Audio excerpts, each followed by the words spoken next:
Grande surprise ce matin, pour ne pas dire stupéfaction, à la conférence des présidents.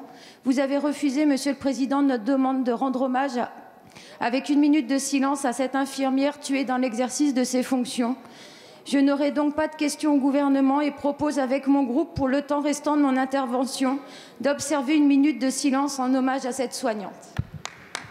Madame Fiat, nous sommes tous sensibles à l'émotion provoquée par le drame que vous venez d'évoquer, mais ainsi que je l'ai indiqué au président de votre groupe, l'usage limite la pratique des minutes de silence à des cas exceptionnels et solennels, et il ne peut y avoir dans cet hémicycle des minutes de silence à l'initiative d'un député ou d'un groupe.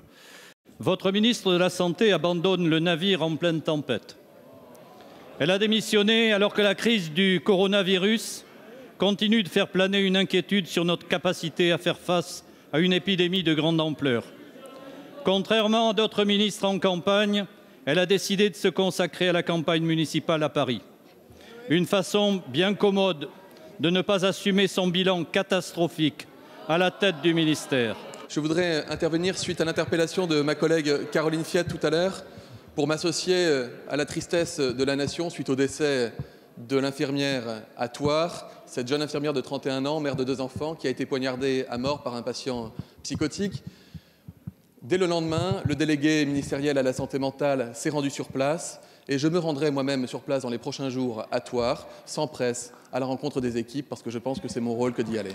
Vous vous inquiétez, je peux le comprendre, de la suite qui sera donnée à la prise en charge de la crise du coronavirus. Sachez que j'étais hier à l'hôpital Bichat à la rencontre des équipes qui au quotidien soignent les malades, qui au quotidien s'assurent que la sécurité, que la santé des Français soit garantie. J'ai reçu ce matin 60 responsables de la santé de ville et de l'hôpital pour faire le point avec eux, avec la Direction générale de la santé. La maison est tenue.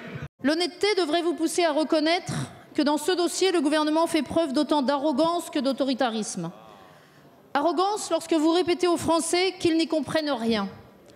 Autoritarisme lorsque vous imposez un texte aux députés qui prévoit un calcul et une revalorisation des pensions avec un indice gazeux qui reste à inventer, celui du revenu moyen d'activité par tête. Les Français auront donc connaissance des effets de ce nouvel indice sur leur retraite, qui n'existe pas encore, après seulement le vote du projet de loi.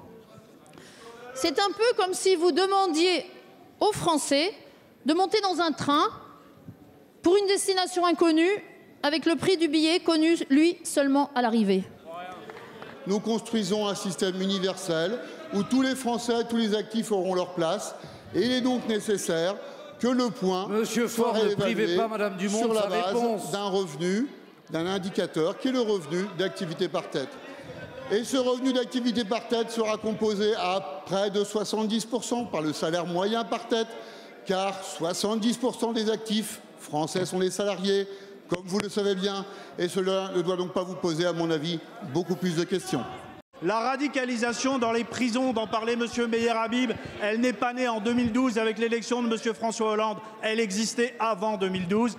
Et c'est en 2014 qu'a été créé un service du renseignement pénitentiaire. Il existait des objectifs terroristes qui ont été suivis comme il se doit par les services, sauf qu'ils sont partis se battre en Syrie et en Irak pour ensuite nous attaquer. Voilà un sujet où il faut faire preuve de modestie, d'humilité. Ce sujet, c'est la défense de la République et il doit nous unir et nous devons tous être unis derrière cette politique.